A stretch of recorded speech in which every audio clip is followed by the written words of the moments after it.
Good evening, everyone. Hopefully you can hear me. If you could give me a thumbs up in the back, if it sounds good. Great. And then we'll turn the music here down. Yeah. So. Thank you so much. I think we're getting there. Okay. Yeah. Yeah. Lightly tippy chairs here. Well, welcome everyone. What a pleasure to see so many people here this evening. Thank you so much for your time. Thank you for caring about the Port of Olympia. That shows that you care about your community. So thank you for that and for taking your time out of your evening and your day. My name's Camille St. Ange. I'm the Director of Strategic Initiatives and Commission Affairs. And I'll just, kind of go over the format for this evening. So if you haven't had the opportunity to fill out a card, if you could pop back to the back of the room and fill out a card there. If you aren't on our email list, we encourage you to share your email here and just let us know you want to receive emails in the future so we can keep you informed about port news, information, events, updates, Bud Inlet updates. So thank you very much. And if you have already turned in a question and you're like, wait, I have another one, then I encourage you to go to the back and fill out another question and Tabor will bring it up here and we'll get going. So, I'm gonna help be part of the conversation this evening and read the questions here to Director Smith. So, but let me turn it over to you, Alex. Okay.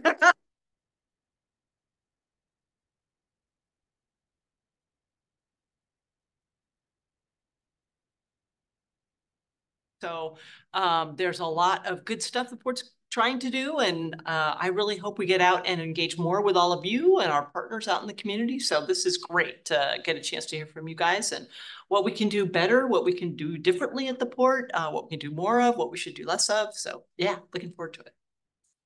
Yeah, and just so you're all aware, we're recording this event tonight so we can post it on our website. So if people weren't able to attend, they can, hear the questions and how this all panned out. So, wow. So I've got a handful here now.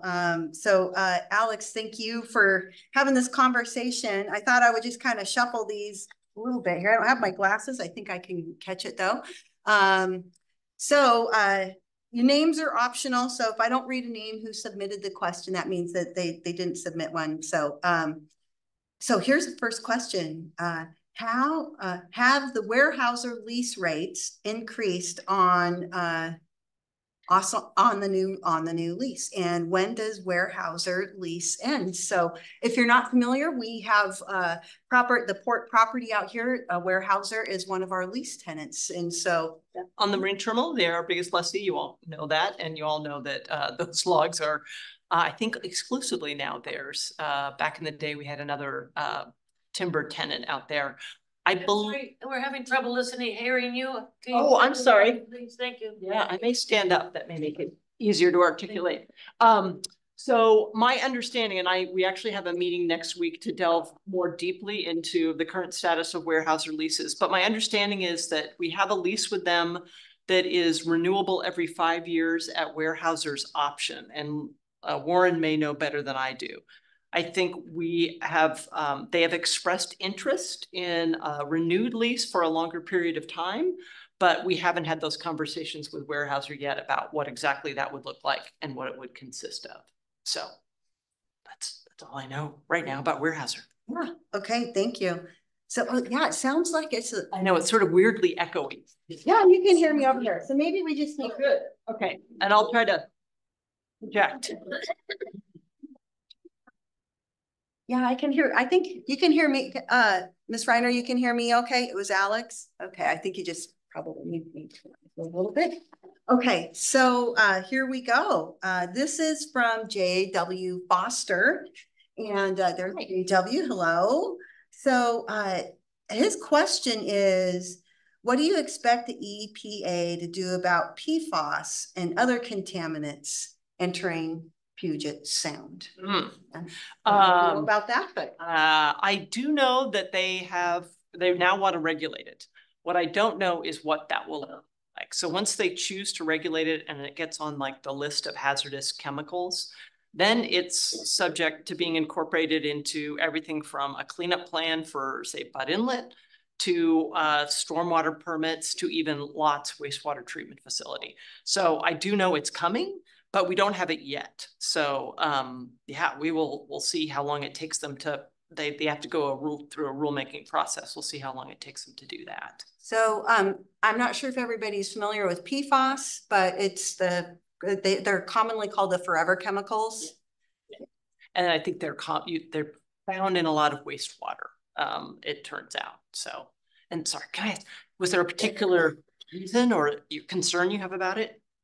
Well, only that I've been connected with the Nisqually Land Trust for many years, and we're concerned about the sound itself. Our waters flow cleanly into the sound, and then the salmon have just as much trouble navigating out because of all these contaminants. And it just feels like what's coming is the EPA is going to say, hey, lot and ports, no longer can you put any of the wastewater into the sound unless you've got it completely treated, which my understanding is you can't treat those chemicals out at this point. So it's going to be a big problem coming in the next decade or so, I think. Yeah, and definitely as we hear more and what it will do for our operations, we'll definitely share that information. Absolutely. Yeah, thanks for that. Wow. Okay, George Sharp has asked about what are you most excited about to work on and accomplish here as the new executive director, the Port of Olympia? Let's see. There's a lot. I mean, one of the first things I really want to accomplish is kind of helping our team gel and really rebuild camaraderie and a team feeling here at the port. I think there was just a lot of tumultuous times over the past few years and a whole lot of turnover. And so we've got a great team, and I just would love to help them become more of a family. I mean, we used to have that family sense, and so trying to reclaim that is a big priority, and I'm excited about that because it's a good group of people.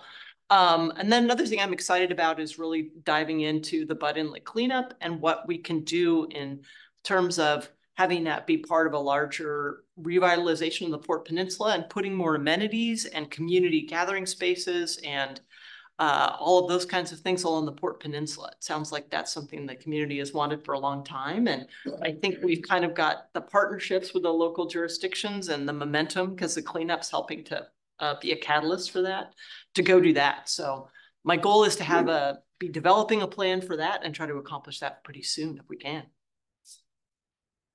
Good. Well, this one's submitted by John. I'm not going to slaughter his last name there. John, I don't want to mispronounce it, but at the end, this is about the last work session that we had at the port. Yeah. And so, you know, great question here. At the last work session, you stated in response to the issue of fundraising for Butt Inlet cleanup that it's an opportunity to re-envision the Port Peninsula. And could you expand on that a little bit? So that's sort of connected to what I was saying in response to George's question. Look, it's the bussies. Hi, bussies. There typically isn't a whole lot of money for cleanup aside from Department of Ecology has the SMOTCA fund. And what we'll do is if you qualify and they have the available funds, they'll provide up to half of the cost of the cleanup if you're a local government. And so we've been relying on those MOTCA grants and those MOTCA funds for the work we've done so far at Butt Inlet. But when it comes to the rest of the cleanup, which could be in the tens to hundreds of millions of dollars, depending on what the cleanup looks like at the end of the day, there's fewer opportunities to get a lot of help with funding. And so one of the opportunities is, what if we are, like, say, beneficially reusing the material we dredge to help make the peninsula more resilient to sea level rise and climate change? Well, that's something where there actually are grants in the field of climate change and things like that. So, or habitat restoration, we might be able to do habitat restoration in conjunction with that. So I think if we partner and are thoughtful about it with, like, the City of Olympia and LOT and the Nisqually and Squaxin tribes, we might be able to together package it up in a way that we're looking at revitalizing this whole area down here in the waterfront, and hopefully that would be something that would be interesting for grants. So one of the things, for instance, is if you look at sea level rise projections, when they get at their highest, they inundate some of the roadways that are essential access to downtown and the marine terminal and the waterfront. And so there are infrastructure grants from, say, the Department of Transportation about responding to climate change and making sure that your infrastructure is capable of handling what you need to handle in the event of like sea level rise. So that may be an opportunity there to partner with the city as well. So that's what I'm excited to kind of look at. So recently, our environmental team has been sampling the East Bay and looking at legacy contaminants, pollutants from port activities. This question is related to that, and so really asking what's the plan for the port on sampling the intertidal areas for pollution. So I'm not sure if we have the answer to that, but yeah, I honestly, I have not been in the weeds on the sampling plans. But I do know there was sampling done back in, I mean, historically, there's been sampling done in like the 2000 to 2008 time period. And then back in 2012 to 2016, there was some additional sampling done. I couldn't tell you off the top of my head how many intertidal samples we took, but it's definitely something we look at because that can help you identify whether there's contamination that's coming from the uplands, as well as their upland contamination that's migrating towards the sediment of the water. So we're having trouble hearing you, Alex, but the Sorry. question that I wrote was essentially asking about sampling here on the isthmus, because several people were suggesting there are sources on the isthmus. I'm sorry, what did you say? Oh, on the, you mean here on the peninsula itself? Yeah. Yeah, well, definitely before we do any development, we would definitely look at that. We've looked at that in some areas over towards the south end of East Bay, and there's definitely some contamination that would need to be remediated as well. And one of the things ecology always makes you do if you're doing a cleanup is control the sources of the contamination. And so that's part of the sampling, is to identify those sources, and we would have to clean those up and protect the contamination from getting out to the environment or to any people. So you said they are doing the sampling, Alex, is that what you said? I believe they are. I mean, I can provide you more details. I just haven't gotten into the weeds on that yet. Thank you. and here's a microphone, just if that. What? Okay, we'll see. I can really hear you now. Okay. All right. Yeah. Okay. Let's see. This is actually, it looks like not a question, but a comment. Not appreciating us having questions, having written on the card. So yeah, we hear that. We hear you. We'll do it differently at the next session. Right. So how does the port benefit of smaller rural communities like Yelm? Yelm, excellent question. So we are about to sign our contract with the EDC, Economic Development Council for Thurston County. And the port has historically supported them. And we signed a contract to say, we're going to give you X amount of dollars, and here's what those dollars are going to go to do. And we have in recent years spent dollars on some of the agricultural initiatives that they have. So the Ag Tech Center, what else have we just had a presentation on at a work session. And so I think we're very interested in doing that and expanding our efforts when it comes to supporting the agricultural community. We do have a small cities program we've had since, I think it's 7 years now, where we offer essentially a $10,000 grant to local smaller communities that they can use for infrastructure projects, leverage it for things that they want to do, and it might help, be a match for some other grant funds.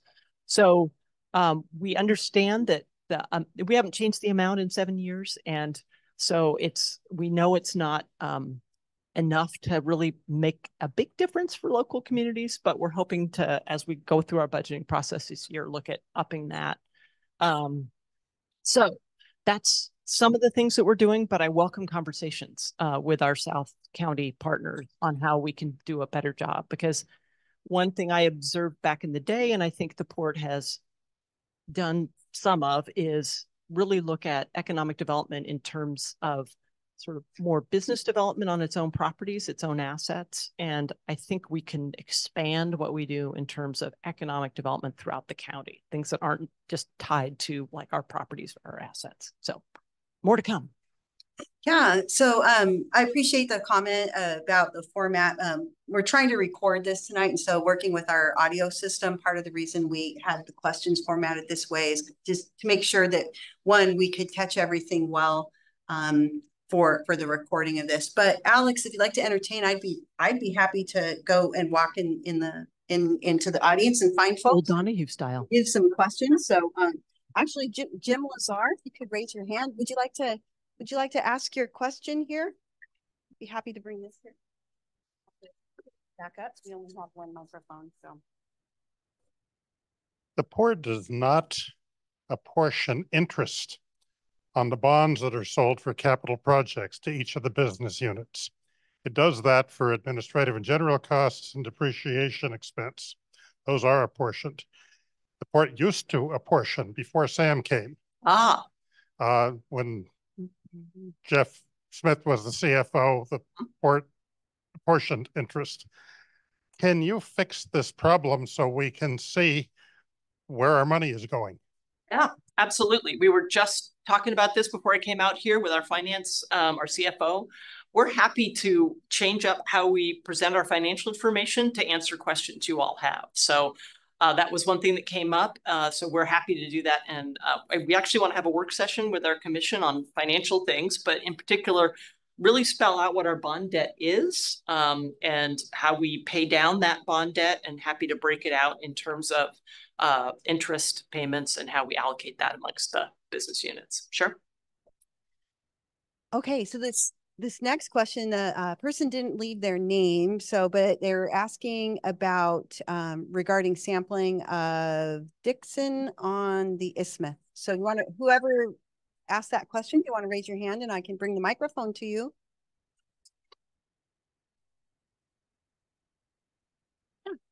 Ms. Reiner. I'm sorry, I thought that Alex already answered that. I thought you already. Essentially, we were asking about sampling the dioxin on the isthmus. So you said that will be done. Is that what you said, Alex? Yeah. Okay.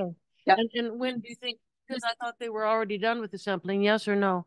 Well, they're done with the in-water sampling on East Bay, but I think, and any intertidal sampling that needs to happen. But when I think some of the comments I've seen about the Waterfront Development Center, the questions were, will you addressing contamination on the peninsula as you do the development? Absolutely. Yeah, we do an investigation to know what's there. And then if there's contamination, we report it to the Department of Ecology and address it in partnership with them. Great. All right, so next question is from someone asking about habitat restoration. You don't have your name on there, but I want to give the mic to you if you want to ask that question. If you don't raise your hand, I'm going to read it. Oh, was that? Okay, you want to talk about habitat? So essentially, habitat restoration, you're the one who brought it up a few minutes ago. Yeah. We were wondering, can you give us examples, please, of habitat restoration that you envision the Port of Olympia would be engaged in, please, Alex? And also, some of us have mentioned before, things like eelgrass and those good things for the habitat. Thank you. Yeah, I think a lot of this is still to be sort of figured out because we want to put together the big picture. But one example is, I know along West Bay, the Squaxin wants to do some habitat restoration in the area of the railroad, right there by the 4th Avenue Bridge. And I think there's some port tidelands there and port property there, and we'd love to be participating in the habitat restoration there because it will be directly feeding into the estuary and the restored river. But we'd love to look for other opportunities elsewhere in Butt Inlet. So more to come on that. Great. So Tabor, thank you for bringing this up. I think, sir, General, did you submit a question? Is that what you're, okay. Yeah. Would you like to ask your question? Yeah, I'd be more than happy to do that. So the previous executive director visited a destination waterfront development. And will you continue? And what's the state of the port developing its, I can't read that last part of it. well, the previous executive director initiated the destination waterfront development plan, and several of us went through that whole planning process. But will you continue that initiative for the Port Peninsula? And then what's the status of the port developing its tourism and economic development assets? Thank you so much. Yeah. So Destination Waterfront, it was sort of the step towards doing a master plan for that portion of the peninsula. I'd like to do a master plan for the whole peninsula, and ideally do it as a planned action EIS, environmental impact statement. And that's so you look at potential future uses, and you also look at the environmental impacts of the potential future uses you're envisioning for the peninsula. We'd like to include the marine terminal in it as well, because I think there's a community conversation to be had around future operations at the marine terminal. But we are also going to talk with our commission about it next week. We're going to do a retreat where we want to look at our prior sort of strategic planning and other planning efforts, and really get some direction from them about what their priorities are as we move forward and try to actually finalize and adopt some master plans for some of our properties. In terms of economic development, that's one area where our staffing has left us without someone whose focus is economic development. And so that's something I'm hoping to do in the next year, is identify the right place for that person and get someone on board to really spearhead the port's efforts on that. John C., you have a question. You raise your hand. That's fine. Okay. All right. Thank you. So what is the current status of the Swire lease? Oh, I apologize. I don't know the current status of the Swire lease, except to say that I believe it is an option to lease that is, and Warren might correct me on this, it's an option to lease that is subject to us entering into a habitat conservation plan with the U.S. Fish and Wildlife Service. Is that on Swire? That's correct.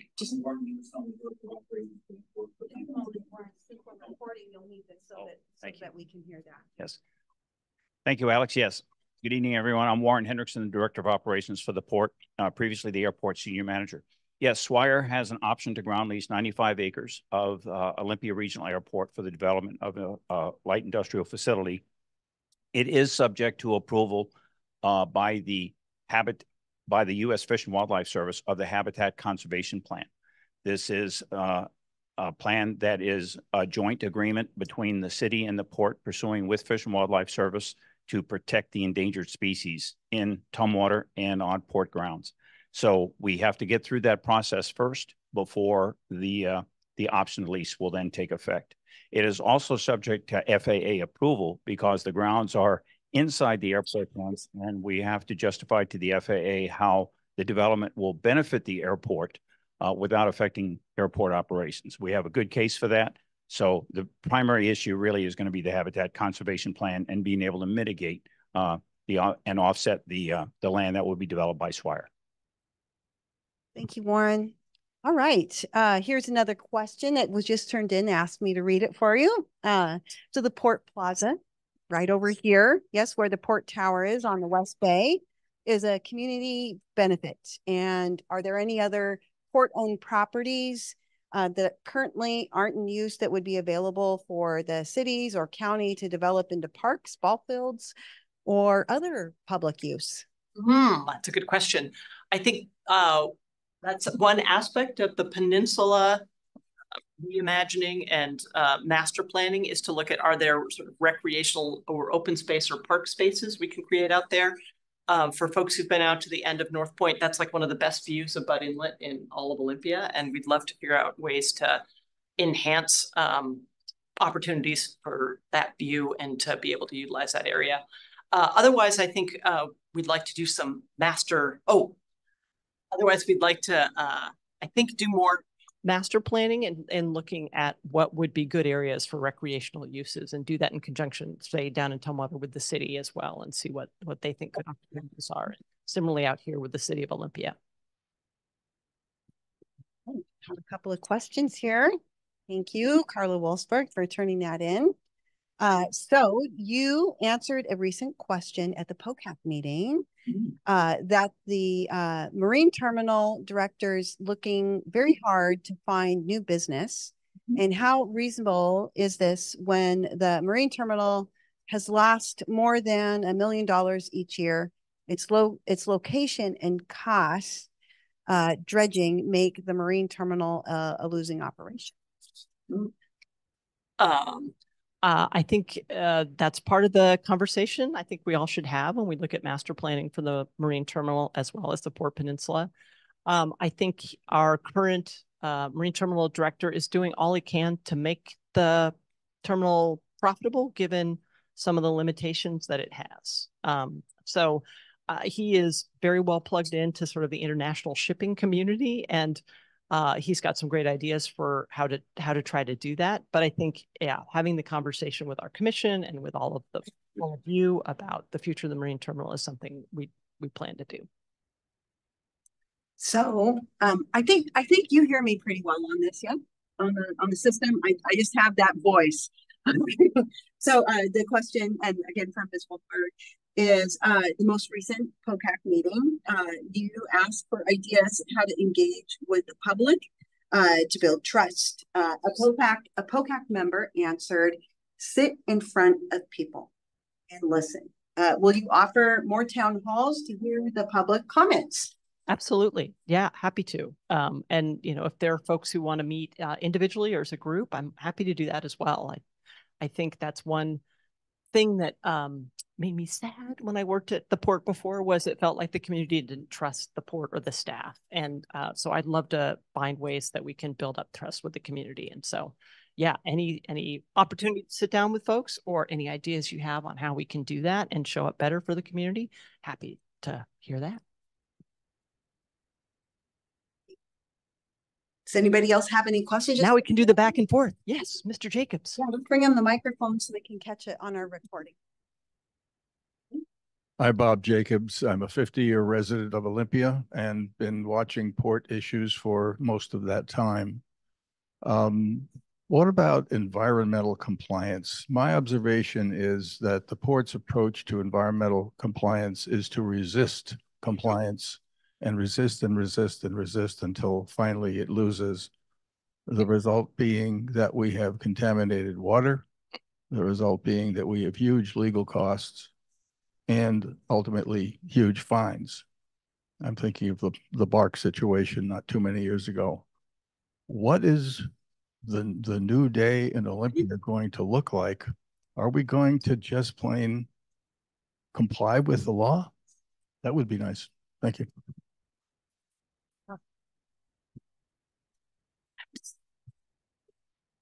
Feels almost rhetorical to me, but yes, absolutely. And I will say, yeah, the port has had challenging times when it comes to some of their environmental compliance issues. Absolutely. But we have an environmental director in Sean Gilbertson who came to us from the city of Kent, and he is committed to environmental compliance and trying to go above and beyond. And I know there was a lot of turbulence and lawsuits associated with our stormwater on the marine terminal. But I will say the port has been meeting all of the benchmark requirements for the past 5 years now, after we got the treatment plant in there and got it back online after it had the issue with hydrogen peroxide not long after it was started. So absolutely. And I'm want to do all I can. I mean, I feel very strongly about that, having worked as a regulator at the Department of Ecology. And someone at the POCAC meeting made a great comment that you know, with working within like ecology, you can either be a regulated entity or you can be a partner. And, you know, status of the relationship. And we are louder. Yeah. Currently, we're trying very hard to be partners, and I think ecology sees us that way right now. Yeah, we're working very hard on that. I share your view that it's not helpful to fight environmental compliance issues and spend a lot of money on legal fees, only to, you know, end up losing at the end of the day. We want to, if there's an issue, I want us to be responding right away and not trying to resist or fight. So, yeah, thanks for the question. Any other questions? Okay, Ms. Reiner, let me bring you the microphone. I just was going to ask, someone had just asked a moment ago about port development here on the isthmus. And my question is, I've heard a lot of port discussion about development here on the isthmus, around Swantown Marina and whatnot. And, you know, regarding the sampling of dioxin, we have extremely high levels of dioxin, yet everybody forgets that this is a process that's going to take time.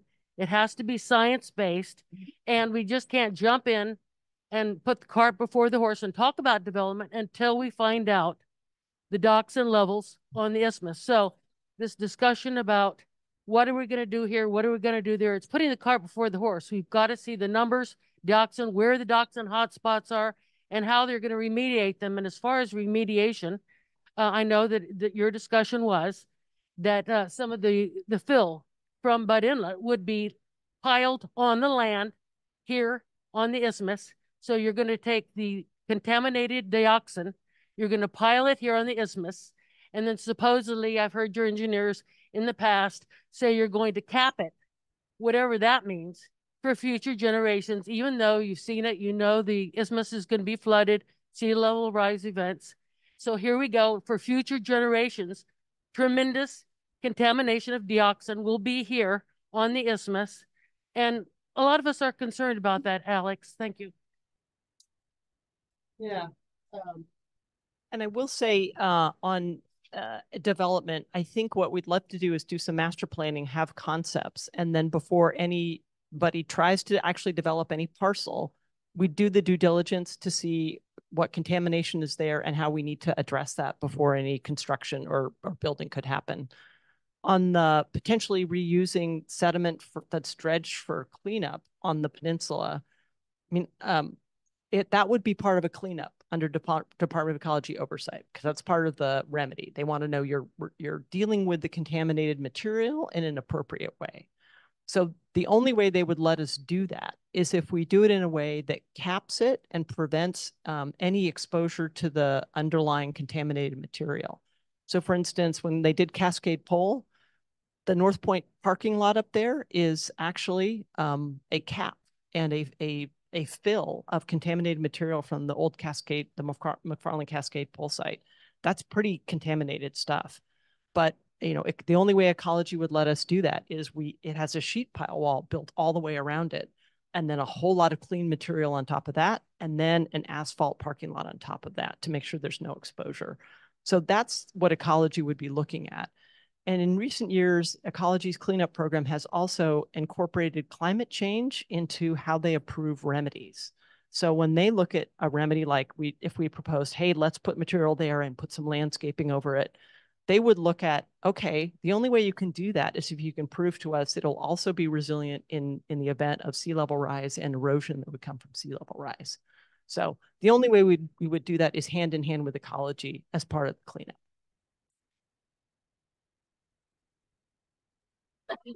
Any other questions? Yeah. So my understanding is when you do a restoration, and that this is not something that would happen if you do that kind of pileup of contaminated material. If you really are going to restore Butt Inlet, East Bay, West Bay, you can't really do that kind of work.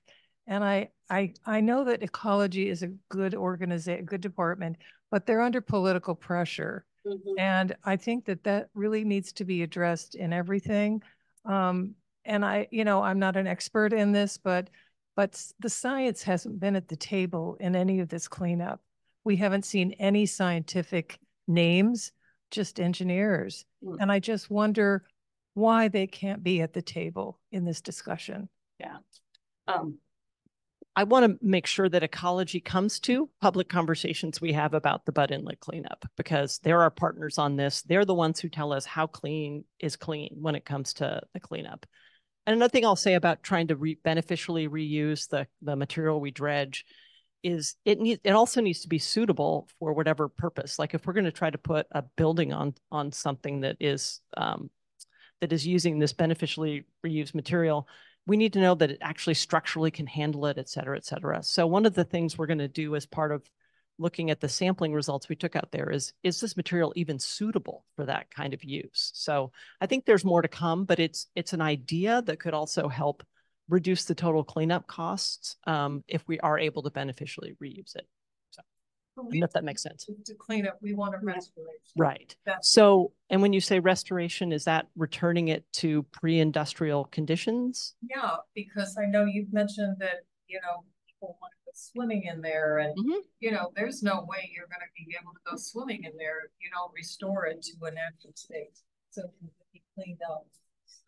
I mean, Yeah. naturally. Yeah. Even with the Deschutes estuary, that has to be addressed, this restoration issue, Yeah. but it hasn't been. Yeah. Well, I think, and this is where, we are regulated by ecology. Ecology usually dictates what we need to do in terms of cleanup. So I'd love to bring ecology to the table and hear their thoughts as well on that issue. And some scientists. Yeah. Oh, absolutely. Yeah.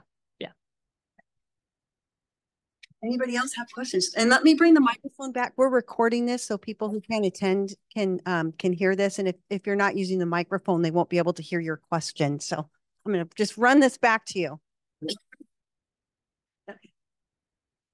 Hi. Hi. Yeah, I'm Sheldon, and this is a geologically active area. There have been earthquakes here. There was one in 47, I think it was, that damaged the downtown. Is there any proposal or any plan for considering the impact of earthquake on this fill on this port property? Because fill is quickly liquefied whenever you have an earthquake. I think you're well aware of that. Yeah. I need the microphone. I will say that's also something that needs to be taken into account and ecology may require as part of the cleanup is a seismic evaluation. So if we're going to build some kind of a structure or use that kind of fill material, they'll need us to prove that it would be able to withstand earthquakes of certain magnitudes. So yeah, excellent point.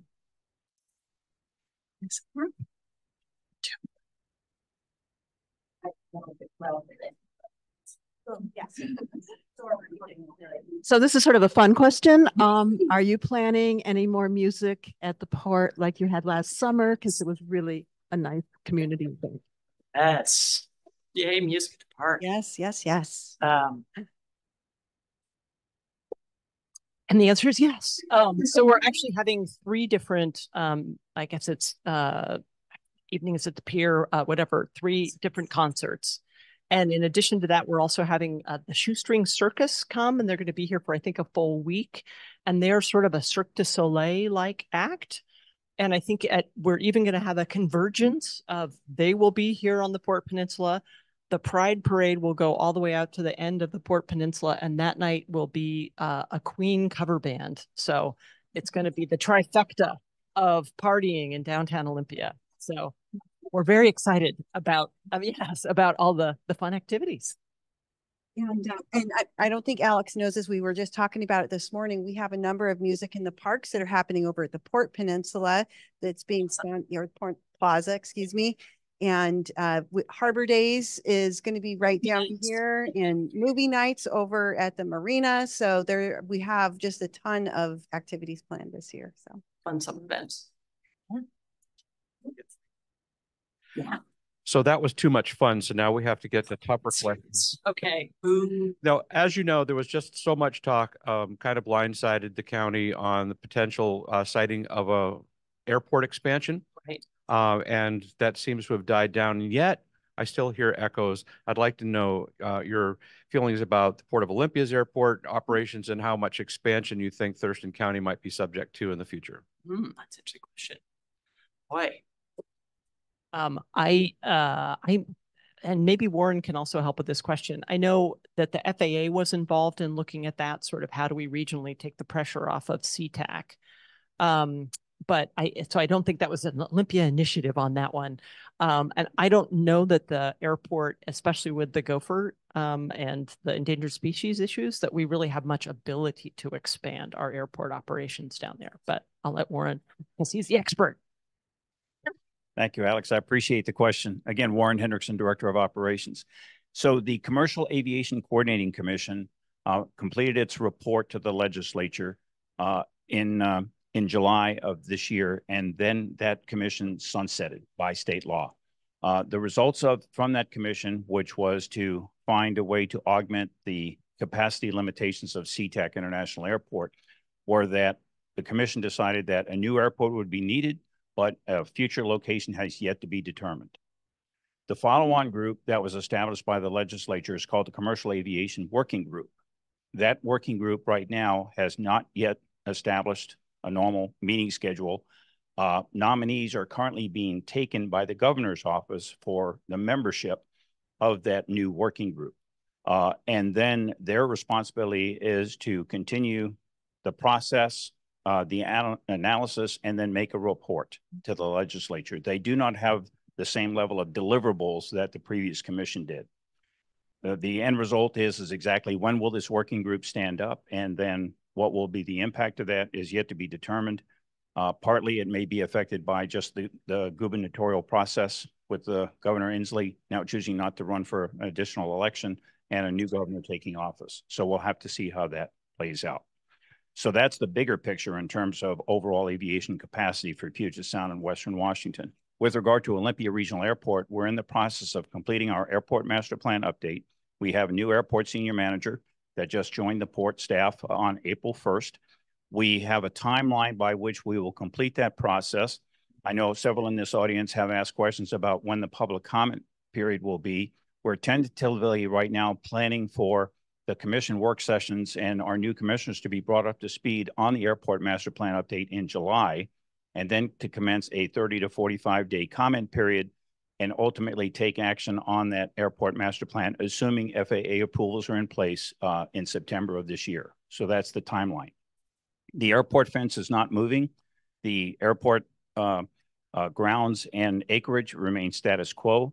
There's no change in runways.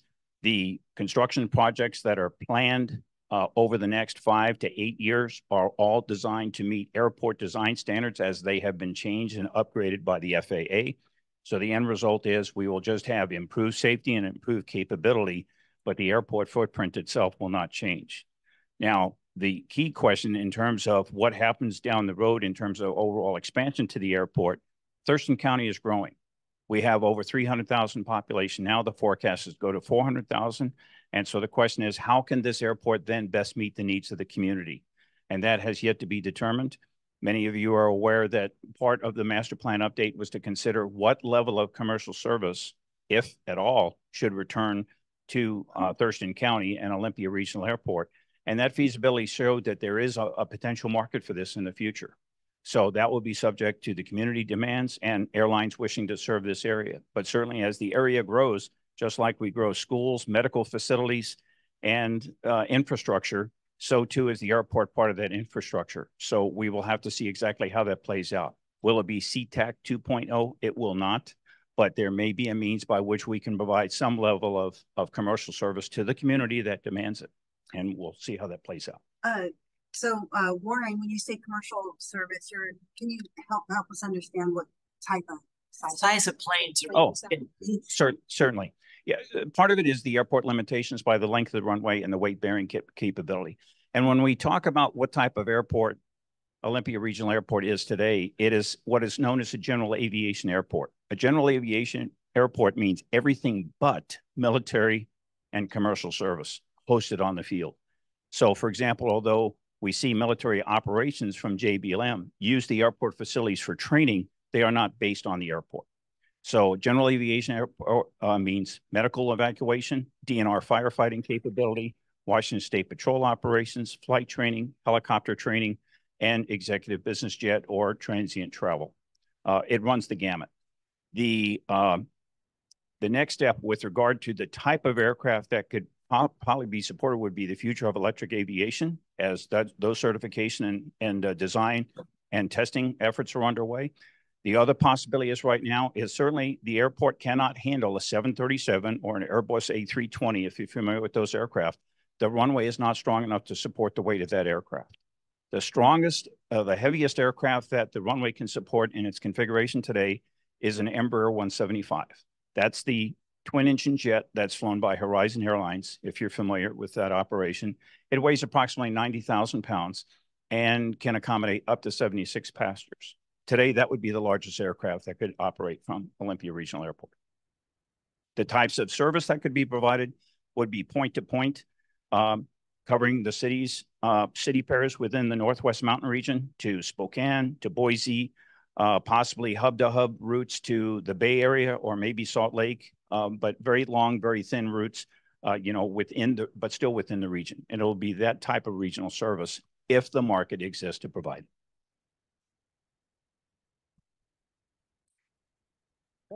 Right, Danny, there you go. I'm Danny Stusser with the Jolt. We haven't heard much lately about the Capital Little League use of the land that I'm looking at over your shoulder, Warren. But we understand that this is year one of a 4-year lease. And at the end of that, Capital Little League expects to be out of there. Is there any possibility that the port will take a look at the wider community's interest in needing recreational fields and do an about turn on keeping that space as a recreational facility? I'm gonna let Warren address. Hear from you as well. Yeah. I just want Warren to give the current status of the lease and our understanding with the Little League. You bet. Thank you for the question, Danny. The Capital Little League resides on aeronautical property just outside the airport fence. And so the difficult position, and the Little League was established in 1999 on a temporary non-conforming basis to use of airport and port land. The problem that poses for the airport and the port itself is that when aeronautical land, in other words, land owned by the port that is designed to be used for aviation-related activities, is used for non-aeronautical purposes, it's acceptable as long as there's no immediate demand for that land, but as long as market rate is paid. Well, the market rate for that property is 39 cents per square foot per year, and they are paying 3 cents per square foot per year. So that's the right amount and sustainable for the Little League, but it put the port in a very unenviable position of not being in compliance with federal regulations and then putting all of our grant funding, which has been in excess of $28 million over the last 25 years, at risk. So we want to keep that funding pool going because it reduces the burden on the port and also on our taxpayers and the community. So how do we show compliance? The long and short of it was the port and the Little League, in a tremendous year-long collaborative engagement, created a 4-year lease by which they will continue to operate at the same cost as they had been doing, with a 5% annual increase for the next 4 years. It was never about the port getting the money. It was about the port showing compliance and a move in the right direction. So the end result was the Little League has committed to raising in year one, $40,000, in year two, $80,000, in year three, $120,000, and in year four, $160,000. So by the end of the 4-year lease period, they will have $400,000 dedicated in the bank to either relocate or find land elsewhere within the county or within the community by which they can relocate or develop new fields. They are actively working with both Thurston County and the cities of Tumwater and Lacey and Olympia to find alternative locations. Whether or not that location could be potentially on other lands of the port, well, there's a few things that would be subject to. One, it has to move off of aeronautical use property further away from the airport itself. And two, it would also be subject to the Habitat Conservation Plan and the endangered species pieces that we have to develop. So that is yet to be determined. The end result is the port was able to demonstrate to the FAA that by the Little League committing to raise $400,000 by 4 years, they would be raising the equivalent of what would be a market rate payment. That money doesn't have to come to the port. That can be used for their purpose to relocate, but it would show a meaningful effort on their part that they could produce a market rate value for the Little League. And as a result, they are moving forward with that. The commitment with the Little League and the port is we signed a memorandum of understanding. Twice a year, we will have a progress report from the Little League as to how they are doing with their fundraising efforts. That first meeting has just been scheduled for May 10th. And so we have 2 of these each year in the spring and in the fall, and we will continue that process going forward. And I will say, had lots of conversations, been trying to get to know fellow jurisdiction folks. So meeting with City of Tumwater, City of Olympia, Lott, City of Lacey, and also the EDC. And one of the themes that has come out is some recreational opportunities and how can we provide or be part of providing additional recreational opportunities for folks. So we want to be part of those conversations. I think, as Warren indicated, though, the Capital League lands are just a challenge given the restrictions from the FAA. But yeah, we're happy to be part of it. More people. Hands and just hand the microphone off so we can. I'm gonna go to the back here to folks that haven't asked me very many questions. Yeah, hi, I'm John from John C. Yes. Yeah, so the first I had heard of this real estate investment fund that exists, which is this last work session. I'm wondering, where did the money come from for that? And what is that, and what is the intended use for those funds? Yeah.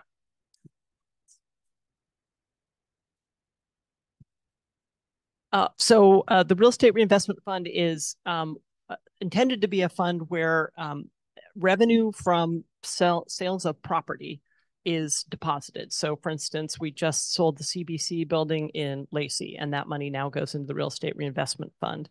And the commissioners have adopted a policy about appropriate uses for the Real Estate Reinvestment Fund. And it's really looking at how do we use the money that we got from a particular sale of property to invest in other property that will help and further the port's economic development mission.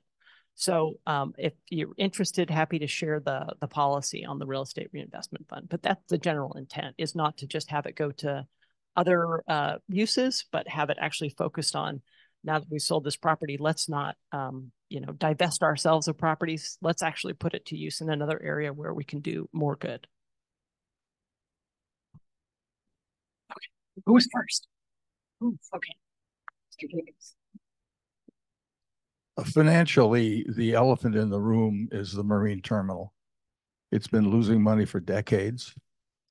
And the response of the port over the years has been to pursue the fantasy that a marine shipping facility can be successful in this location.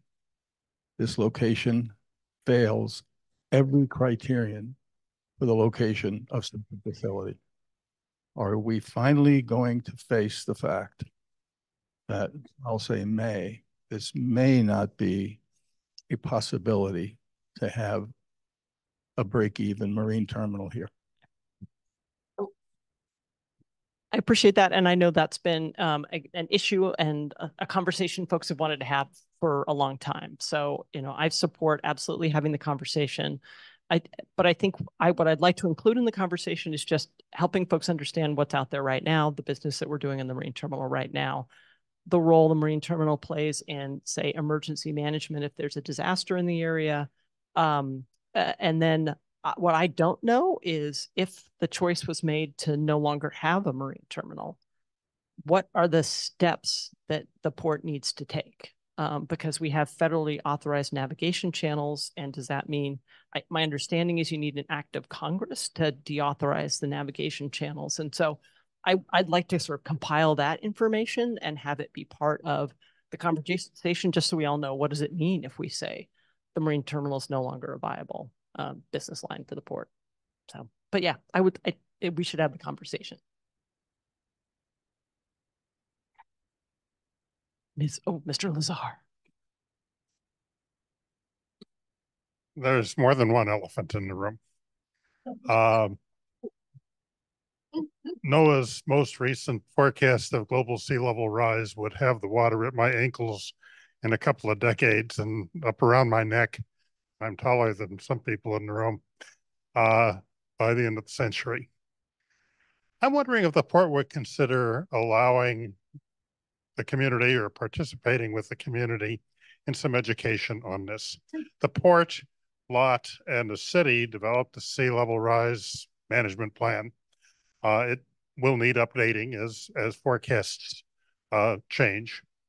But many years ago, a group of folks, and I wasn't involved, had the Blue Line mark. Mm. Painted a blue line where the 5-foot sea level rise mark would be, Mm. all through Olympia, down Legion Way, and encompassing the entire Port Peninsula and other areas. I'm thinking that along the trail at Port Plaza, perhaps the farmers market, places where the public is regularly there, could we have some interpretive displays of what sea level rise might mean for you, for me, and for everybody else in the community? Descriptions of the risk and information from the mitigation plan of what the port and the city may be doing in response to the other elephant in the room. Maybe it's a hippo. Yeah, or maybe there's, yeah, a gaggle. Is that the appropriate collective term for elephants? A gaggle. Yeah, that's a great question. I appreciate that. I know that there's been a group, and Commissioner Vasavada is on that group. It's Sea Level Rise. It's committee. Oh, it's Mr. Sanders. Okay. He's quite a lot from the vice president. Okay.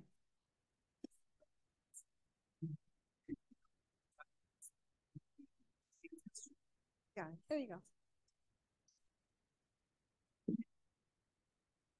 Thank you. That's an excellent question. The last, this is Commissioner Sanders. The last meeting committee assignment, I was elected as a vice president of the Sea Level Rise, and I will do everything in my effort to bring information back to the port and to the community regarding sea level rise. And Commissioner Vasavada is on the Deschutes Estuary as the primary for the Deschutes Estuary project. Thanks. And as the secondary, I would just add that there is a really formal collaboration in place, already governed by an interlocal agreement with the Sea Level Rise Collaborative. There's actual staffing.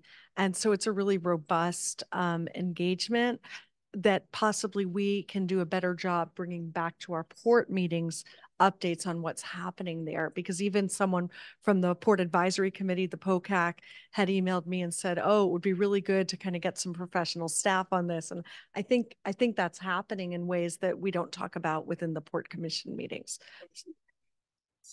I love that idea. I think, and knowing that the port here between the Hands-On Children's Museum and the Farmers Market is one of our most frequented areas in Thurston County, it's a great location for that signage. So it's brilliant, Jim. Thank you. Any more questions? Oh, here was Sheldon back here. Thank you for being patient, Sheldon. Very patient. Hi, once again, I'm Sheldon. I've got a couple of questions and a couple of comments to make. Now, we're talking about the area growing to 400,000 people. People need water. When we start talking about economic development, that often comes at the expense of the environment, and the environment is often undervalued. There are different elements of economics that can be looked into that, including a branch called environmental economics, where you start looking at the optimal amount of pollution for growth. Now, when you talk about growth here, and you talk about an airport and commercial aviation, there are a few things that need to be clarified and cleared up. When the Swire lease was proposed here, everybody from the port was saying that it was with Swire Coca-Cola for X number of acres. The truth is that the lease is with Swire Land, a company that was incorporated in Delaware the day after the initial presentation to the port. Swire Coca-Cola is not Mr. Hendrickson. It is not listed on that lease, as I've pointed out to you in the past. So we don't really know what's going on with that, but we do know that Swire Pacific LLC is listed on the Hong Kong Stock Exchange. And they do have aviation assets, including 50% ownership of Cathay Pacific Airlines. They also own aviation maintenance, which makes me wonder if there wasn't some sort of an idea that this airport would grow, and that they would be able to sublease to their subsidiary companies.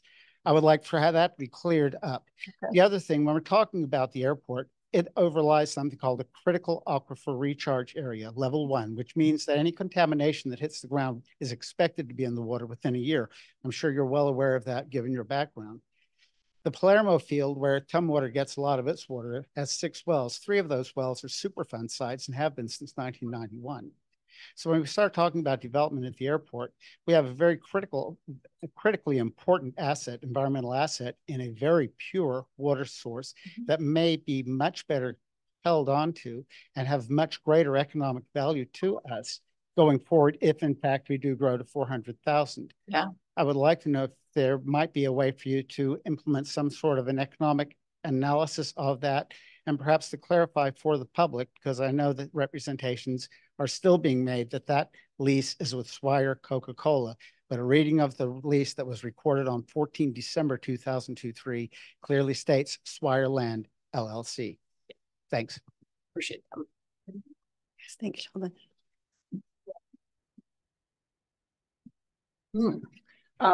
Yeah, we're happy to make the clarifications, and also appreciate the thoughts about making sure any development or economic business opportunities we are part of, that we factor in environmental stewardship, especially for areas that are pristine and essential to the local community. Absolutely. Ms. Wolfsberg. Thank you. While we're on the subject of the airport, I heard Mr. Hendrickson say that the Little League, the rates for the Little League were to really support the compliance of the port so that the port can get future grants from the FAA. And they get now, I think it's in the future $20 million. Well, there have been many public comments about this, mainly because compliance with the FAA and taking grants from the FAA means the port loses control of the airport for 20 years, every grant they've taken. Mr. Hendrickson, I believe, verified this many times for the public and for the commission. So, this is a big concern. That means that our port commissioners and the public are not going to have control of our airport.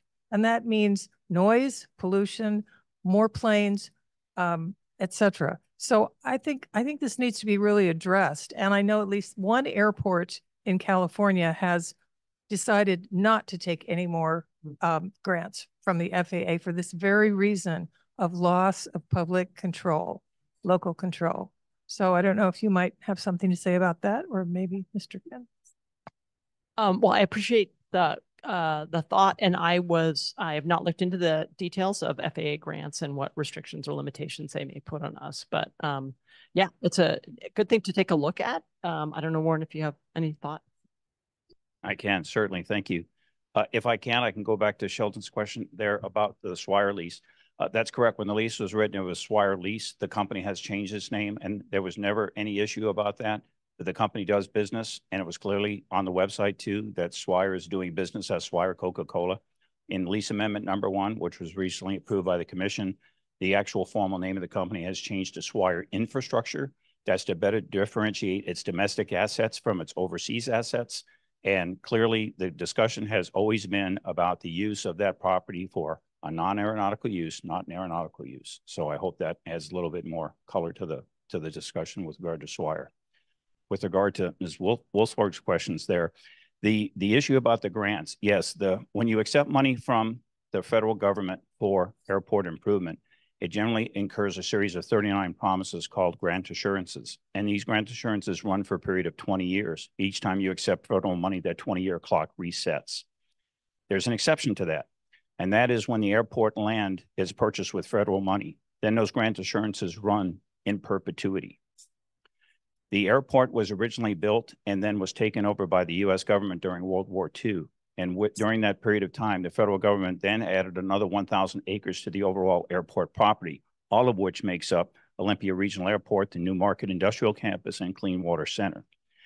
That after about 1947, the federal government gave the city of Olympia the entire airport grounds, including the additional federal land that was purchased. In 1963, the city provided and handed over the deed to the airport and all of its associated acreage to the Port of Olympia, and we've run it for the last 60 years.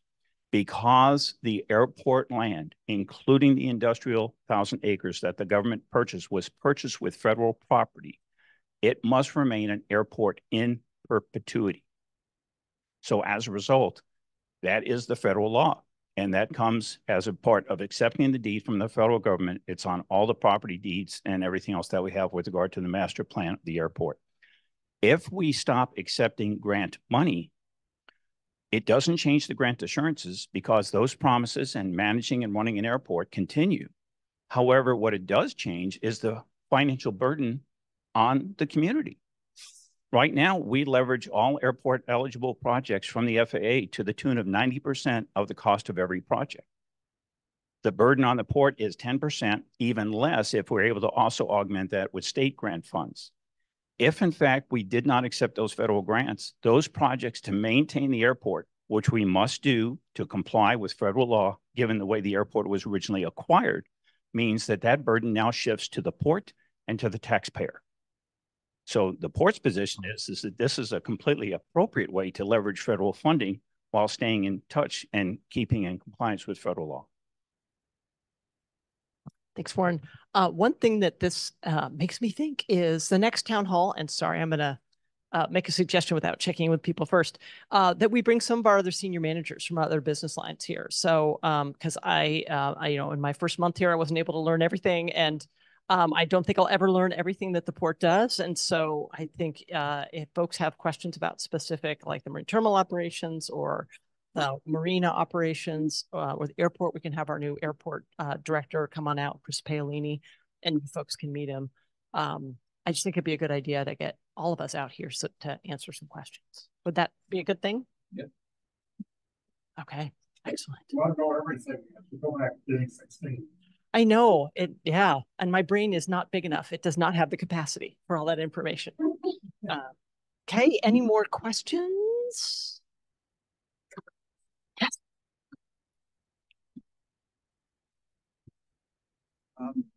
Yes, this has to do with airport operations. Residents living around the airport have delineated the helicopter noise. I don't live near the airport, but under the umbrella of general aviation, and probably for the future, can the port differentiate between, you know, airplanes and helicopters? Because helicopters are slower and noisier, especially the older ones. And I don't know if you can do that, but it's a question. Thanks for that. Once again, I'll defer to Warren. Thank you, Alex. Yes, one of the 39 promises that are known as the grant assurances is that once we operate an airport on behalf of the federal government and those promises, that we will have 24/7 and reasonable access, lighting and instrumentation and everything else permitted to any aviation user. So we cannot eliminate helicopters. We cannot eliminate any. And besides, the airspace is actually owned and controlled by the FAA. All the port has control over is the operations on the ground. Once an aircraft, regardless of what type it is, whether it be jet, light aircraft, helicopter, a rotary wing, a future electric aviation helicopter, those are all regulated. Once they're in the airspace is owned and operated by the FAA. We do publish noise abatement guidelines. They're available to the users. We talk all the time about sensitive areas and neighborhoods.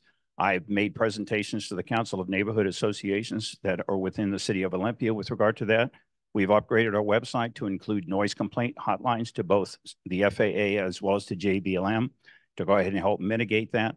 But those noise complaints, what we're sensitive to, if we can identify an issue, then we go right to the user. I've had 2 recent phone calls in the last month with regard to orbiting aircraft just north of the airport. I was provided the tail number and exactly their location. As soon as I heard what the tail number was, I was able to verify that that was a Washington State Patrol aircraft orbiting north of the airport on active law enforcement missions. And so what was originally a complaint turned into a, well, please thank them for keeping our community safe. So a lot of times there may be a very beneficial reason behind that. Keep in mind too, that one of the helicopters operating from the airport is Airlift Northwest. They provide all the medical evacuation 24/7 in a multi-county area operating from the airport. So, so having that helicopter net facility here saves lives, and it's a significant impact on Thurston County. And we're the only airport in the county that can provide that kind of service.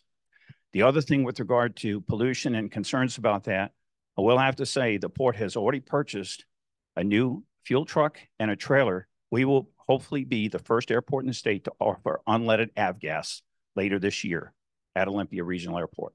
Now, there's a lot of hoops to jump through to get that to happen, but the port has already made the financial commitment. The commission has approved it. We've already purchased the truck and trailer. It's being modified now, And as soon as we can get unleaded avgas at the airport, it'll be available for sale for those aircraft that have been successfully certified by the FAA to use it. We are serious about our environmental constraints, and we are making the motion to make that happen this year as quickly as possible. Hey, yes. Just real quick. You made the statement about the amendments to that Swire lease. Where can I find that information? I'll give you my card. It's on and I can provide that information to you. I can email it to you right now. It was back. I'll give you the date on the commission meeting when that lease amendment was approved, but it'll all be on the website in the lease amendment packet. That was the evening that was done. I don't have the date off the top of my head when that was done, but I can easily get that information to you. You can see the amended lease, the amended documents, and everything else. Part of that lease amendment was not only the name change, there was also a need to go ahead and amend the date because the Habitat Conservation Plan is not complete. There was a requirement in the lease to have a final definitive answer on the Habitat Conservation Plan by a certain calendar date. That date could not be met. So there was an amendment language in there that was also incorporated to basically take the calendar out of it and allow the event to dictate when the lease issues could be adjusted with. So happy to provide that to you. We'll get it to you. Absolutely. So we'll have that all in one message stream. Yeah, we'll get that to you. Well, I just want to say thanks everybody for coming out and spending part of your Wednesday night here, and we'll do more town halls. And I'd love to bring in more of the port staff so you guys can ask them questions directly. So thanks everybody, and we'll see you at the next one.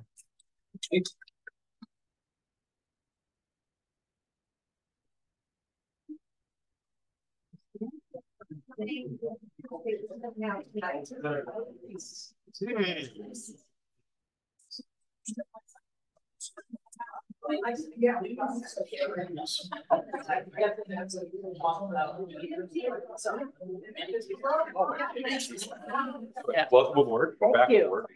Yeah, and yeah, hopefully we're on the commission, and we'll all get together and talk about good stuff. Lots of things I want to talk to you about. Okay. That's another time.